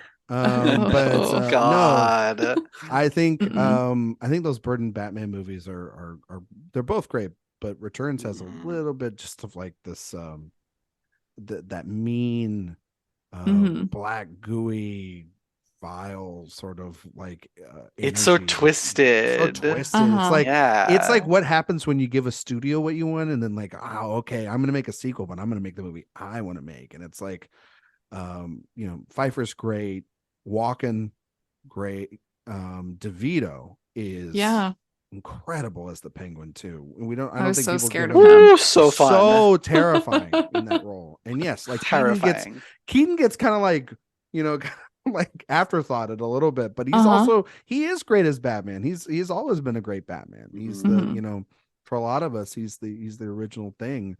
When we saw it on those VHS tapes. Remember those kids VHS tapes? Also the Elfman music. Oh yeah. It's fantastic. The Burton in his, especially in the early days, but in his best moments, he has this kind of like sick, twisted carnival style to his movies that I think the Batman movies, it makes them stand out even more, not just in his filmography, but in like the annals of comic book and superhero movies. They feel like absolutely nothing else. Yeah, they're just dripping also with excellent production design. Oh my God, they're gothic. It's so good. Yeah. It's like nothing. That's why Sophia's number 1 anticipated film, The Flash, doesn't, like that movie looks so awful in comparison to the Batman Returns. But Sophia, I can't wait for you to see that movie and love it. How can I not pay for that? We will. Dan, you're number 4. My number 4 is the second movie in a superhero-ish, I think, franchise that we deserved more entries in, but we don't deserve nice things, apparently. And sadly, we did not get another Hellboy movie after Hellboy 2, The Golden Army, which is, I will defend to my dying day as one of Guillermo del Toro's best films. It's a great movie. It's another one like Batman Returns. Like, they're very different, but it has that sort of like dark edge, that really sort of kicks it up a notch. I love the creepy crawliness of Del Toro's take on the Hellboy movies. And I think Ron Perlman is perfection in that role. And I also love it's a Doug Jones who's it is Doug Jones. Yeah, it's he's so good. In the first film, it was oh God, what's his face from Frasier? David Hyde Pierce. But Right. in the sequel, they just sequel. full on went Doug Jones, as Which Aiden. was an improvement. Yes, I'm not gonna lie. absolutely. Yeah, and The design, the production design in this movie is we didn't deserve that movie. I remember that movie really coming didn't. out, Yeah. and nobody went and saw it, but I Nope. saw it, and those first two Hellboy movies are fantastic movies. Really good. It really set itself up for a third one too. Yeah, and that property and- has sort of just been doomed ever since. There's a pretty dumpster fire David Harbour version. No, this was the last Hellboy movie we ever got, Ryan. They're trying to I don't know. I don't know what you're talking about. I don't know what this thing you're talking about is. With all the goodwill that Del Toro's had over the last couple of years and everything, you'd be surprised that he wouldn't get the okay to finish it out or whatnot. But thank you. No, I love him a lot too, and it has a great needle drop. The great Barry Manilow needle drop in the middle. Yes, is hilarious, and so it's so like a good mixture of that's what Del Toro I always love about his films. It's like they have a good mixture of humor, but then they have those darker elements, and he is like a kid in a candy store working with these sort of superhero products as well too. So and he loves his monsters, and again, the monster design in both of these movies is just A+. Well, it's funny that we're talking about Guillermo del Toro. Friend of mine, number 4. I'm actually not picking Hellboy or Hellboy 2: The Golden Army. I'm picking actually the superior comic book film that he's ever made, and that's Blade 2. Blade 2 is a fantastic film, and people don't give it enough credit because it wasn't made in and around the time of the sort of comic book superhero renaissance, I guess, or resurgence, or however you want to describe it. It's one of those movies. It's like the Raimis, it's like the X-Men movies that came out. It was way before its time. And if you've seen the first Blade, that's a kind of a typical action film kind of put into this vampire lore, and it's like a Wesley Snipes movie. But the sequel is definitely a comic book movie and does have a lot of, if you watch Hellboy: The Golden Army, that sort of the brother sister bond that's in that movie is originated in Blade 2, and it also has Ron Perlman also playing a bad guy who is kind of a dumb idiot, that keeps trying to beat up Blade. It's Wesley Snipes' best work as the character in his iteration of the franchise.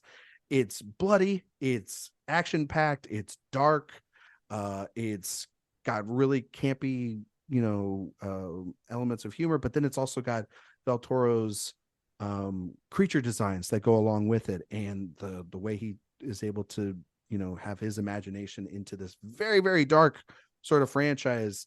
And then after that, they never made another Blade movie after that, which is kind of crazy. It's like what you were saying. They never made another one. Ryan Reynolds. Guillermo del Toro. This is like his modus operandi is coming into these comic book franchises, improving upon the original in every way, and then killing the franchise. I love it. It's like I watched all 3 of them during the pandemic, and I just remember watching Blade 1 and be like, yeah, that was fun. And then Blade 2, I was like, yes, that movie was awesome. And it was emotional and everything by the end. And then you watch the third one, you're like, wow, I can understand why they never made another one after this. I can totally get it. I totally get it. They never had, and they never did. And now the only thing that is keeping me interested in the Marvel Cinematic Universe is Mahershala's take on the character. And they keep delaying it and having script problems. And it's making my heart hurt, because one of the original just ask Del Toro to do it. Just let him do it. It's fine. You know what I mean? He works at Searchlight. That's just a lot over, right? You know what I mean? The man has a million projects on his plate anyway. What's one more? Just add it to the IMDb page. You know what I mean? But yeah, Blade 2. I don't know. Sophia, have you seen Blade 2? I actually have seen it, and I really like it. I think I feel like both of these movies that you guys mentioned with Del Toro really play on his horror sensibilities and the way that he creates these unique worlds that only he could make. And that's something that I feel like is sorely missing from comic book movie creations today. A little bit missing from his last two efforts too. Yeah, well, or I before think Pinocchio, I guess you could say that. Like Pinocchio's his its live own action, thing, but yeah, yeah. that's his own. That's its own sort of creature. But I'm talking about his live action stuff. Like, Yeah. I know Nicole really loves Crimson Peak a lot. Mhm. Oh, I love Crimson I Peak love too. Crimson Peak too. Yeah. But this sort of some of the stuff, like it's when he's doing a little bit more cutesy stuff, I'm like, that's not the guy I like. I like the guy that likes to get in the muck. You know what I mean? Like he's making these wild, insane creatures and they're like ripping people's face off. That's the guy I like. Give me you know In the what I mean? Mountains of Madness. Give Yes. it to me. Give Like, it to me. please. Give me just like a bunch of vampires running around and like, you know, Wesley Snipes having to kill him in inventive ways. Yeah. Give me that every day, twice on Sunday. Sophia, you're number 3. My number 3 is Park Chan-wook's Old Boy. I knew somebody was Nice. I figured one of us would take it. I think when I think of Park Chan-wook, I think of him being just a master of form. Every movie that he makes, I find just so technically perfect, but also beguiling in how it pulls you into its world. And this one isn't still like Decision to Leave or some of his other ones. It has some of the like most incredible shots and sequences. The octopus, the way that the twist comes about in this movie. I just remember the first time I saw it just being completely blown away by it. And I think that what it does, it doesn't really let you breathe the entire movie. And I love that about it. And I love its violence. I love its precision. And it's just a really, really smart comic book movie. It's based on a manga, but yeah. You sure you want to make it the Park Chan-wook film and not the Spike Lee joint? You know, I thought about that. But I have to go with my first gut instinct here. That's kind of basic, but all right, I'll allow it. No, I'm just kidding. Dan's like giving me like a side like I'm being serious. I'm totally joking, Dan. That is Spike Lee's first movie. I was more like, ever. Ryan, Ooh. you better be kidding because that I will movie- be judged. listen, like I know we all love Spike, but Ryan, Listen, I love Yeah. Spike probably more than everybody here. which is why I was like, Ryan, And I'm like, I'm like, no, that's his worst movie of his career. Like It's really tough. It's not actually, honestly, at times I don't even think it's his movie. I think it because like I don't feel him at all in that movie. It's the most detached I've ever felt from him in that movie. But no, Old Boy is a fantastic film. It's one that I just haven't seen in a long, long time. I saw it like maybe like 10 years ago or something like that. And so it's just not as fresh on the mind as my other picks, but I would definitely include it if I was on a, if it was more fresh on the mind. So I need to rewatch that one as well. That's 2 out of 3 from Sophia. I need to rewatch. I wonder what you'll like better, Old Boy or Josie and the Pussycats. real coin toss. Dan, you're only saying that because you haven't seen Josie and the Pussycats. Yeah, that's fair. I feel like that's like you know what, honestly, I feel like Josie and the Pussycats, it's like a good movie to kind of like ease you into getting ready for Barbie. It feels like it has maybe that kind of like energy, right? That we're kind of hoping for. If right? Barbie has Josie and the Pussycats energy, I will be shocked, but also thrilled secretly. I don't know. Because Josie and the Pussycats, it's weird. Is it like it is a campy? weird movie? Yeah, that's what I kind of. Well, yeah, but I think Barbie's gonna be a little weird, guys. I don't. Barbie might be weird, but this is. Yeah. Okay. You have to experience it. Like if it gets an ounce of that, like I mean, then we're kind of like we're in a good. Watch it, but like while you're watching it, like you have to put yourself in the time because like it's even wilder when you consider when it came out. Like me as a 12-year-old watching this movie. Nuts. You kind of like look around in your room being like, y'all let me watch this. But like, Dan, you're number 3. My number 3 is for my money, the only movie that I would classify as a comic book movie that I think has ever really deserved a nomination for Best Picture at the Oscars, and that is Patty Jenkins' Wonder Woman. Okay. Interesting. Wonder Woman is fucking fantastic. I really love its ultimate message about politics and trustworthiness, and what the ulterior motives of people in power are. I really love a lot of what this movie has to say about power in general, and I think it is the absolute best thing that you could want from a superhero movie, which it is fast, it is fun, it is funny, and it even has dramatic weight to it, thanks to Gal Gadot's frankly unbelievable performance as Diana Prince.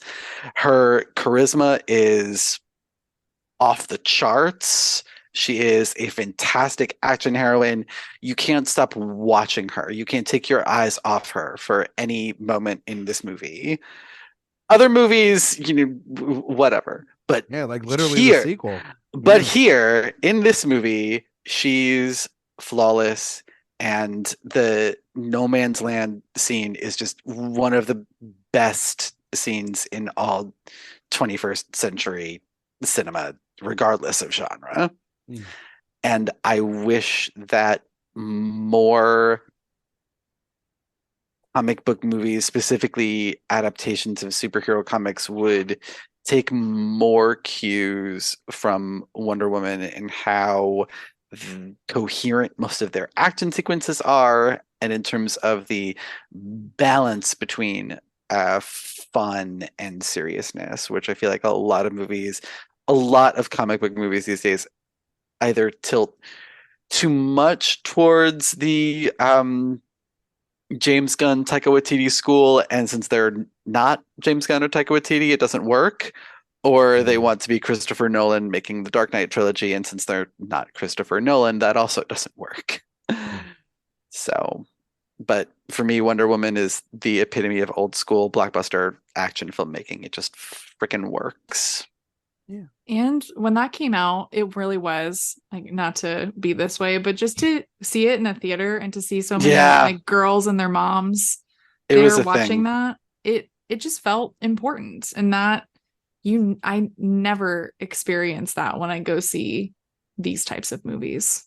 Yeah. And I will stick up for Wonder Woman 1984 as well. No any comment. day, day of the week, I will stick up for a big piece of commercial property released on Christmas that has the message of you can't always get what you want. I love it. I love it. Bite the hand that feeds you, I say. I like the first 2/3 of Wonder Woman. I'm not a big fan of the climactic third act with David Thewlis, and that's really where it loses me. But the first 2/3 of that movie are pretty great.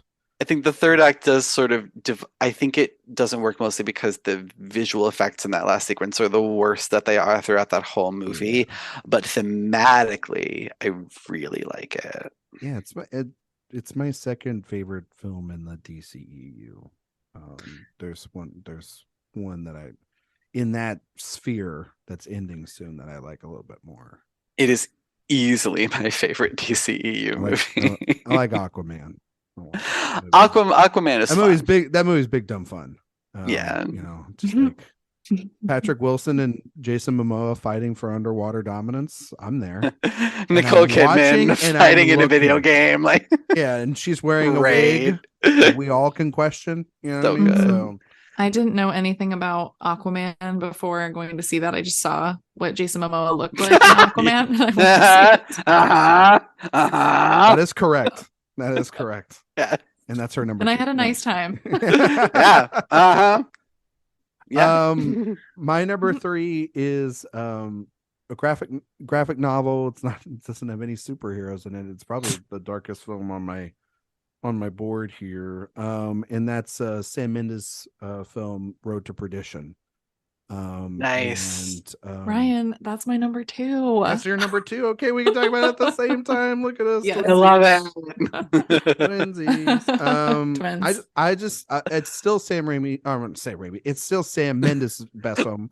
It's one of. It would be one of. That would be an interesting film if it was Sam Raimi. It's one of Sam Mendes' best film. I think his best film. Period. End of story. And it's unlike any performance Tom Hanks has ever given. I know we say that a lot for a lot of actors, but it truly is. It's very dark, and he purposely set out to make something that's, I think, completely against type of this man who is essentially the hitman for a mob boss family, and his son sees something happen, and the mob boss's son essentially puts a hit out on their family, and this young child and his father are on the run from them. And I think that Tom Hanks is extraordinary in this film, but damn, like Paul Newman just breaks your heart. And it's every scene that they have together too. It's one of those passing of the torches sort of things as being the greats of Hollywood. I mean, there's the piano sequence at the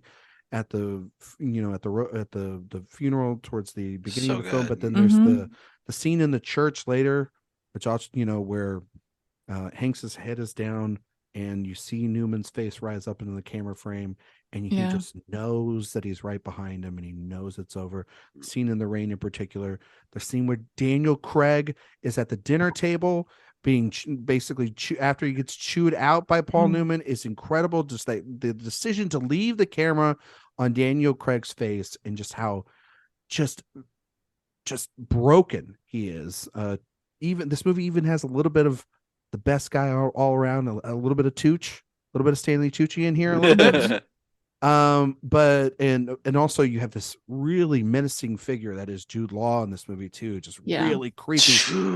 Something out of like Silence of the Lambs sort of kind of vibes there, you know what I mean? That character, and it's heartbreaking, it's moving, absolutely touching. It's one of those films too, like, you have Mendes and you have it's Deakins too, right? If I'm not mistaken, working together here. Yeah. And, it's impeccable work.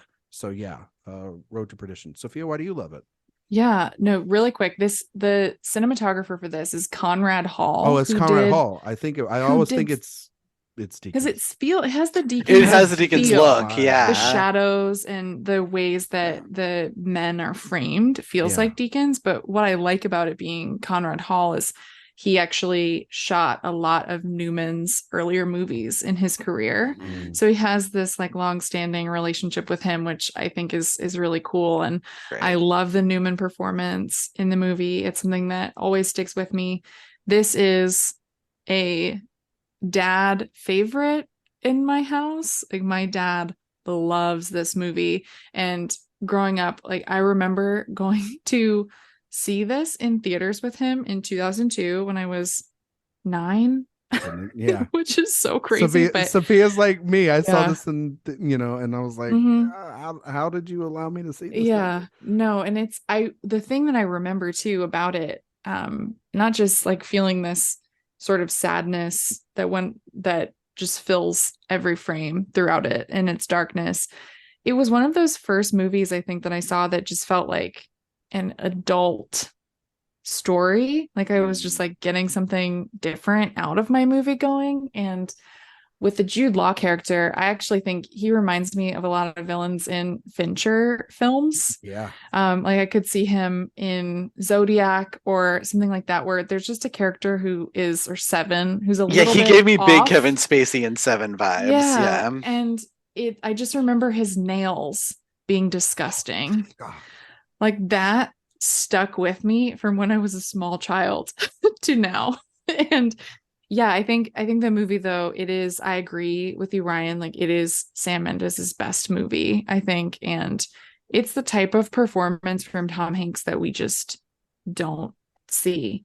Like, he's known to us as America's dad, and here he's a different sort of dad. And I think the heaviness and the weight of that performance, you feel it throughout the film. And yeah, I love it. It's great. Such a good movie. I wish Sam Mendes would make a movie like that. Yeah. A good one. Okay. Dan, you're number 2. He did make a good movie. It's called 1917, and my number 2 is didn't. another. Please don't interrupt me while I'm talking. I will mute you, madam. Your number 2. My number 2 is another movie that proves that we just don't deserve nice things. Another franchise that should have been but was not, and I hope that since it has been on Disney Plus, everyone else has educated themselves. But The Rocketeer is fucking awesome. When I believe the movie came out in I was in maybe first or second grade, and it was everything. It's like Indiana Jones-y with the adventure serial feel to it. You have Timothy Dalton as a dashing Hollywood star who is also a secret Nazi. You have Jennifer Connelly at her most beautiful until Top Gun Maverick, and Billy Campbell, who is 100% USDA prime beef in this, and it is so much fun and so well done. The score is a classic. The practical effects look great, and it still holds up for me, at least all these years later. It's a really fun adventure comic book movie, and it saddens me that no one cared about this when it was released. Yeah, I sadly have not seen that film. I haven't either. It is a blind spot for me. It was an absolute favorite of mine growing up. There are a lot of people that have reevaluated that movie and have reevaluated it as a masterpiece and claim it that way for the genre. Oh, so it really is. I will probably get to this around Indiana Jones and the Dial of Destiny time, because it does evoke a lot of that from a lot of people. So yeah, it definitely has that throwback feel, and that throwback sort of makes it kind of unique in comic book movies. The only one I can think of that's like that is the first Captain America, and everyone loves that movie. So when that came out, it was like, y'all need to watch The Rocketeer and see how it should be done. Yeah. So that was Joe Johnson? Yeah. Oh, I did like that movie. Yeah. All right. I did like that first Avengers, that first Captain America movie. Mm-hmm. Yep. And everything. So maybe there's a reason they hired him to do Captain America, and it's this movie. All right. Well, I'll give it a go. Disney Plus. Mm-hmm. Man, they're gonna make me sign up for Disney Plus just to watch their stuff. God damn it! Yeah, I don't sign up to things unless I have a reason to. So I guess I mean, or you could rent it from Amazon, maybe. I'll pay $3.99 or iTunes. Yeah, $3.99 for it. There you go. I'll pay for it. I'm not gonna give Disney Plus my money. All right, my number 2. Since we're Dan and I were joking about claiming our time, I'm gonna claim my time back. Listen, this house. Okay, this house here, we stand the Wachowski siblings, and we stand masterpieces. Okay, from this duo, we stand Speed Racer all day long and twice on Sunday. All right, Speed Racer is phenomenal. It's a phenomenal movie. I'll admit that's not where I thought you were going with this. Too bad. So sad. I knew you didn't know. I knew you were like, oh no, he's gonna take it. I was like, yes, exactly. Yes. And okay. That was on the list. To be fair, that was on the list. But no, Speed Racer is a masterpiece, and I love that movie. I've loved it ever since I first saw it in IMAX when I was a kid, and I just remember those colors, that the action sequences, just everything about it. But really what is boiled down with that movie is the heart that the Wachowski sisters have throughout their entire filmography. And yes, some of the cast has become problematic. Yes, it is CG. It's dripping with CGI. That's the point. I would make the argument for that being the exact point for that. That movie, will it work nowadays? Absolutely not. But do I need a 4K of that movie right now? You're damn right I do. Yeah. I need a 4K of that because it doesn't exist, and I'm really angry that it doesn't.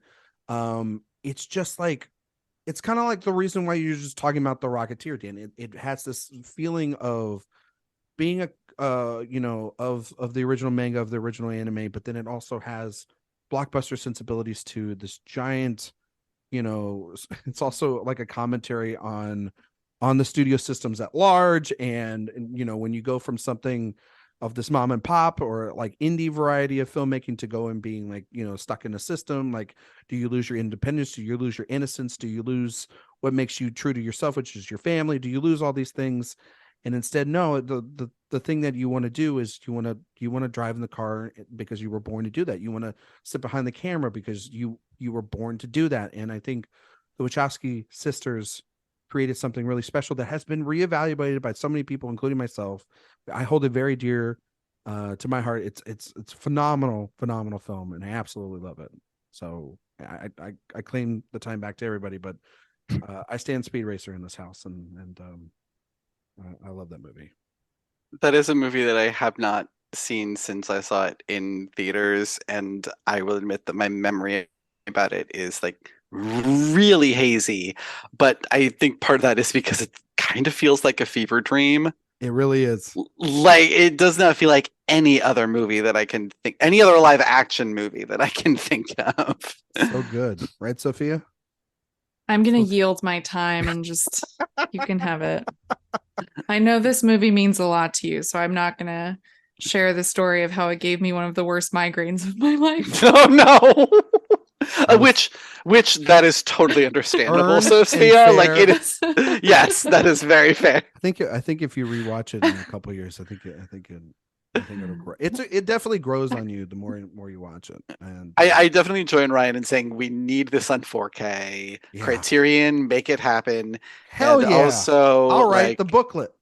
Also, the Wachowskis have not made a bad movie. Not a single bad movie.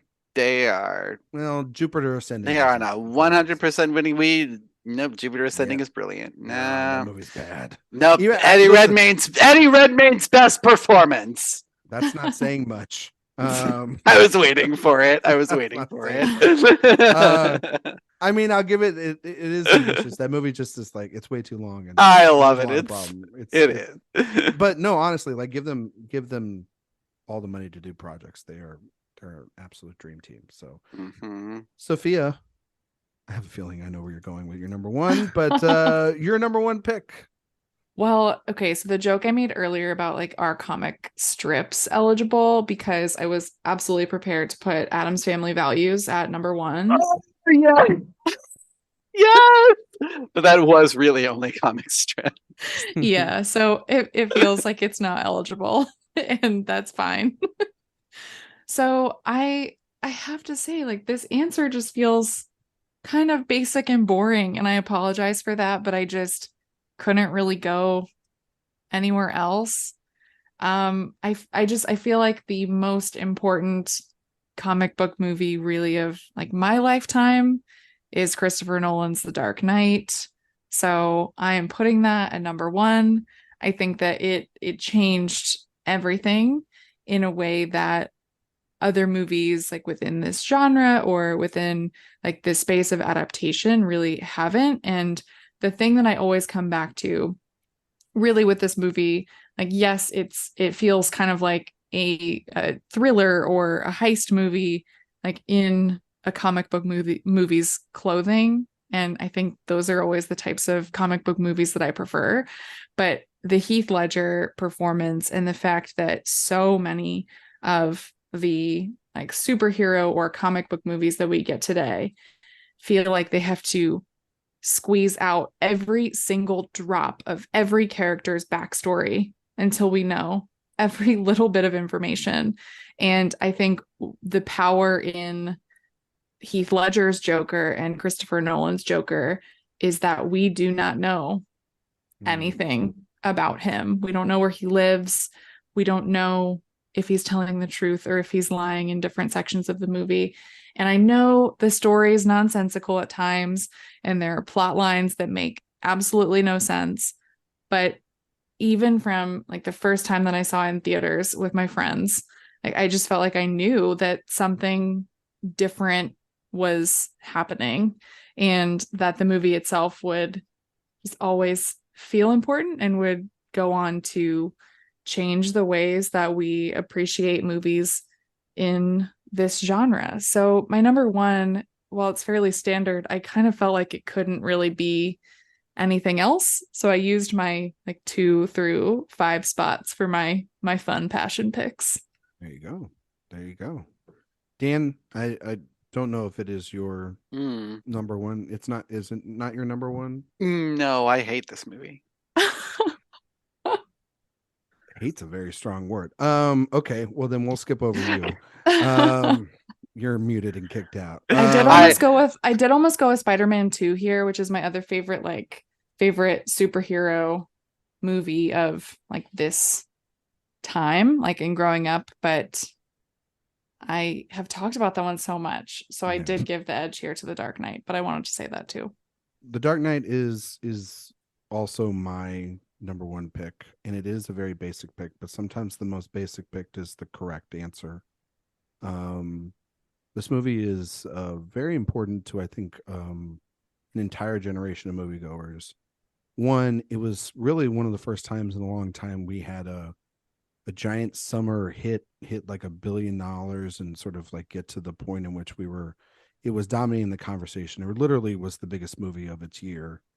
It also, it's funny that the MCU kicks off in that same summer with Iron Man, and then also you have The Dark Knight, and they're completely the polar opposites, but they are also the yin and yang to everything that is going to come for the next 20 years, essentially, and will continue for the next 20 years, 15, 20 years. I think The Dark Knight is a movie for me that it's more than just a comic book movie. It's more than just a superhero movie. It's a movie about, obviously it's you can label it a crime thriller. You can label it a tragedy. I think it's also fluctuating at times about how soulless we are, and how lost we are as a society, how susceptible we are to being taken over by literal madmen. And we see that constantly throughout our society today, how heroes are easily manipulated, and that the right to do the right thing is very blurred. This movie deals a lot in the gray.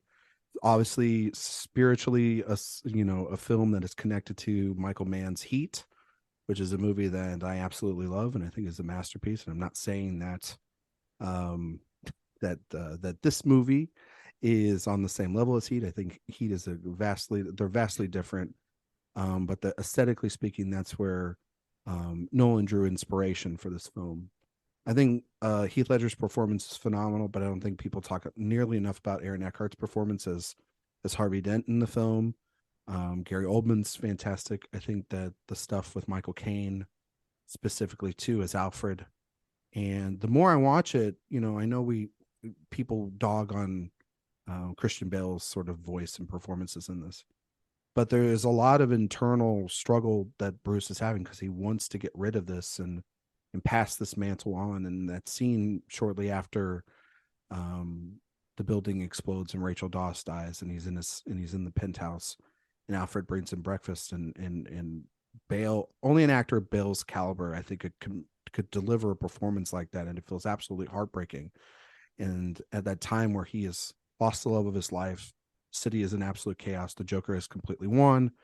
He is so vulnerable, and yet Alfred is telling him at that point, you're the only hope that we have left. And it could lead to then, obviously some pretty dangerous technology that I think also is used in this film, the sort of sonar technology that then companies use to spy on us and stuff. It's kind of hinting at that long before We even had sort of an inkling of those ideas and whatnot. I think that the action set pieces in here, much for Nolan, gets kind of chewed upon for the way he shoots his action sequences here. I think he takes his time. I remember seeing the 18-wheeler flip in theaters in an IMAX sequence. I think that's absolutely breathtaking. This was the birth of essentially a filmmaker. This is of that has carte blanche now. He is the biggest filmmaker on the planet, and this movie was sort of the birth of that, and being able to deliver, movies to this scale. And even still, the most memorable scene isn't probably of this movie isn't an action sequence. It's two characters sitting across each other from a table and talking about their philosophies. So I think it's still a masterpiece. I watched it recently. I still think it's truly one of those movies that I just watch. And I agree with you, Sophia. Some of the things you kind of piece them together and you're like, I don't know if that 100% works, but the movie moves at such a consistency throughout that it goes by. And then by the end, I get very emotional because I love Ledger, and I when that happened, it broke my heart. Then long before it was starting to become like this thing of you love him because of the Joker and things like that. No, I watched pretty much every movie of his filmography leading up to that. I thought he was going to be one of the next best things that we ever were going to have. And this movie I knew was going to take him to the next stratosphere, because there were so many people that doubted him, and his performance is really great. But then there's that line when he's talking to Batman where he says, "You and I are destined to do this forever." And I remember seeing that in the theater, and it absolutely broke my heart because I know that was not going to happen. And so I say that I think it's a movie that, I give Dark Knight Rises a lot of a pass because of the fact that it had to follow up, and I don't think Nolan really wanted to do it. I don't think anybody really wanted to do it because they put a lot into this one, and then they had to deal with this movie being such a big hit, and the emotional stuff, obviously dealing with the passing of Ledger. It's a very heavy movie, but yeah, I love this movie still. So yeah, Dark Knight #1, not even close. Sorry, Dan. Sorry. Dan. Oh, you're done? Okay, good. My apathy towards this movie is well documented. I think that it buckles under the weight of its own darkness and pretension, frankly. And I think that it made people think that superhero movies and comic book movies can only be good when they are dark and ponderous and are dealing with weighty subjects. And my #1 favorite comic movie completely puts the lie to that. And I'm shocked, frankly, that this isn't on either of yours, because I think it's pretty universally accepted as one of the best comic book and superhero movies ever made, and that is X2, which is the crown jewel of the X-Men franchise, and in my money, far and away the best comic book movie and best superhero movie ever made. I don't really have a lot of connection to any superheroes. I wasn't a big comic book guy growing up. I did watch, though, the X-Men animated series, and the Batman animated series, which Mask of the Phantasm, also a great comic book movie. Probably the best Batman movie ever made, if I'm being honest. But yeah, X2 is a perfect movie, and because it gets at what makes the X-Men such great characters. It gets at the found family aspect. It gets at it gets the outcast metaphor, and it has fun with it. It doesn't make it too obvious or too easy, but it's there because it is what it is. Senators are fighting the mutants. And it's and it is about something serious. You can apply it to LGBT people or people of color or immigrants or anything that you wanted to, and it still has a very powerful meaning, but the movie doesn't get weighed down by that. That's not an anchor weighing it down. It is still fun and thrilling and super duper entertaining and incredibly cast. Incredibly cast. Alan Cumming is Nightcrawler. Mwah. Beautiful, fantastic casting, and just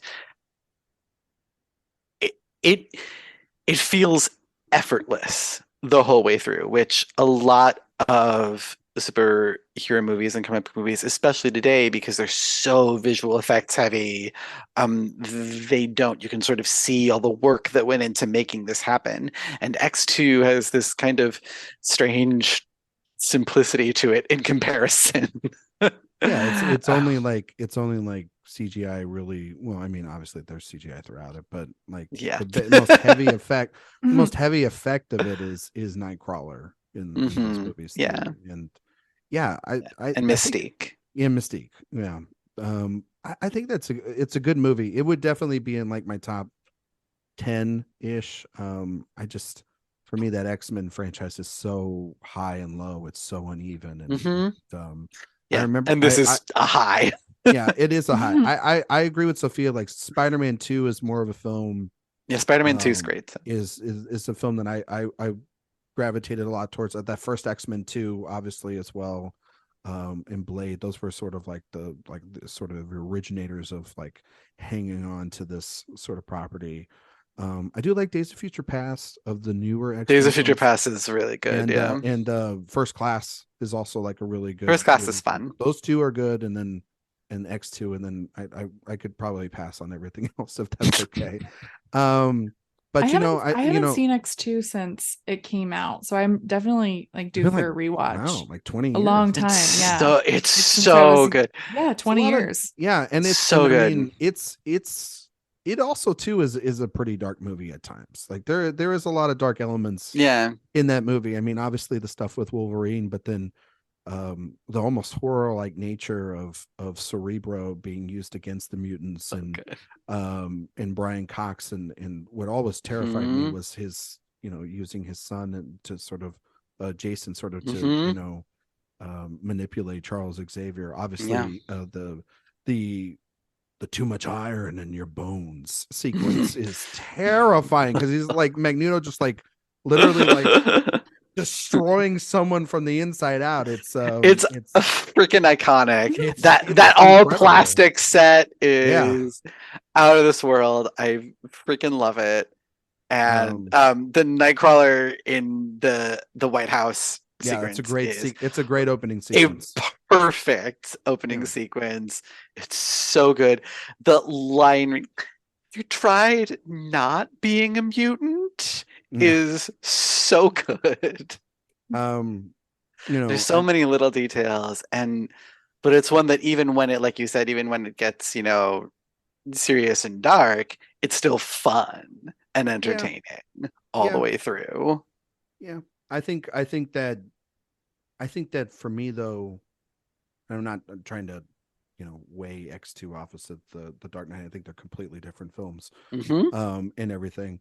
I think that the overarching theme of those movies in particular is they were made in a different era, because now it seems like since 2010 on, and really, it's not even, I don't blame Christopher Nolan for people taking the darkness of those movies, because Batman Begins also exists and no one was saying anything after that. I think the problem is that they only assumed that people wanted dark things.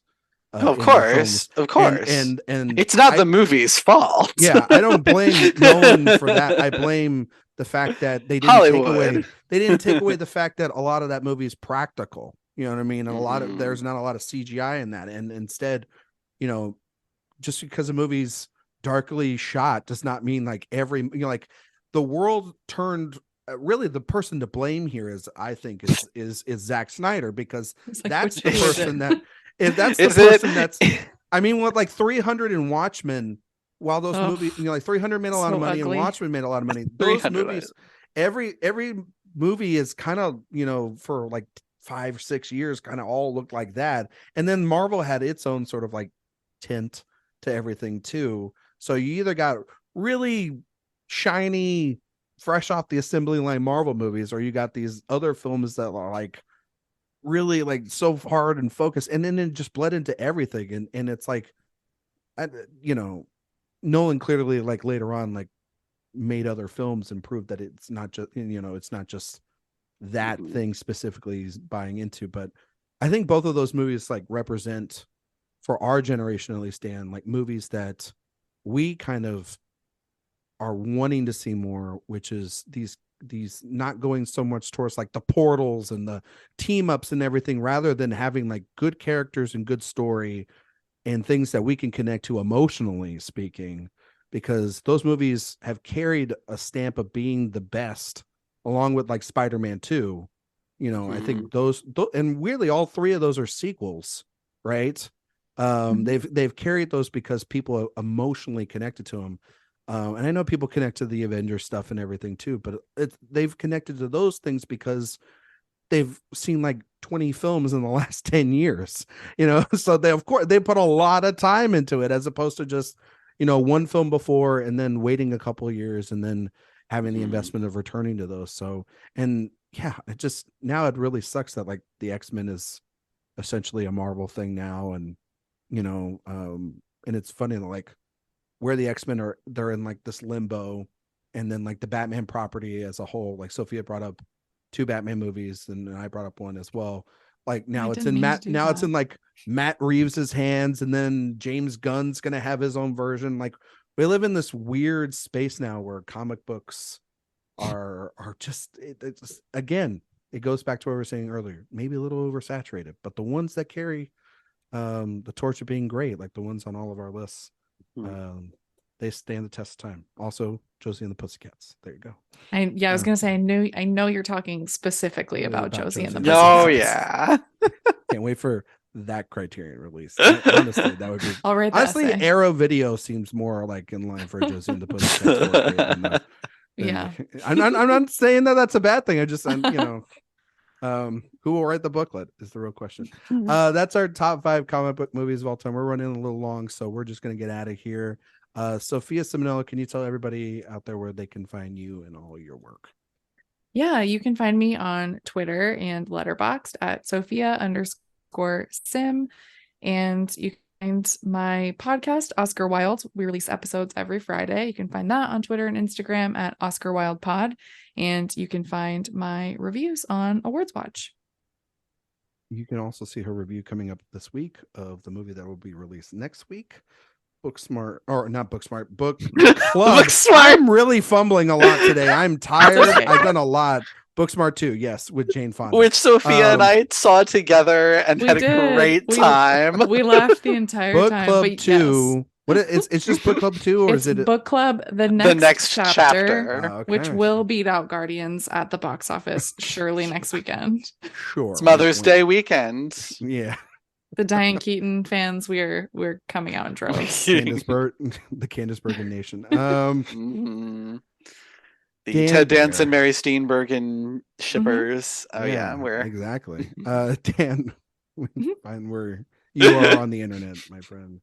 You can find me on Twitter at DanceandDan on Film, where you can yell at me about how great The Dark Knight is. I've heard it all before. Or you can talk to me about my favorite graphic novel adaptations, which would have included A History of Violence and Sin City and Scott Pilgrim versus the World. And you can also find me on Letterboxd, where I've reviewed all these movies, at DanceandDan. And find my upcoming Tony articles coming your way at AwardsWatch.com. Yes. Read all that stuff. Go back and look at Dan's prediction. See how right he was. See how wrong he might have been. You never know. It's always good to see how you did. I was very pleased with how I did. The most that I got wrong in a category was 2, or maybe there was one category where I had 3, but I was pretty pleased. Good job, my friend. You can find me on Twitter and for the time being, and Instagram and Letterboxd at Ryan McQuade 77. You can find my work here at AwardsWatch, playlist, in session film speak, a bunch of other places. Next week, in honor of Book Club, the next chapter. Good Lord, I'm a mess today. I don't know if we're going to talk about the film. Maybe you guys will give. I'm probably not going to have time to see it. But maybe I know Dana and Sophia will be back next week. I won't. I Oh won't. no, you're not. Well, I then won't. the spreadsheet Unfortunately, lies. I know. I had a change in plans, and I had to. You know yeah. what? That's just rude, but that's fine. We will have other people to talk Sorry. about our top 5 romantic comedies of all time. And you'll miss out and you'll have to hear it. And then we'll just talk about The Dark Knight actually for another 4. Yeah, But no, definitely I'm a just romantic comedy. Absolutely. Absolutely. Right up there with Gone Girl. Exactly. Might be on Okay, my Anne list. Hathaway, calm down right there. But no, we're gonna talk about that next week.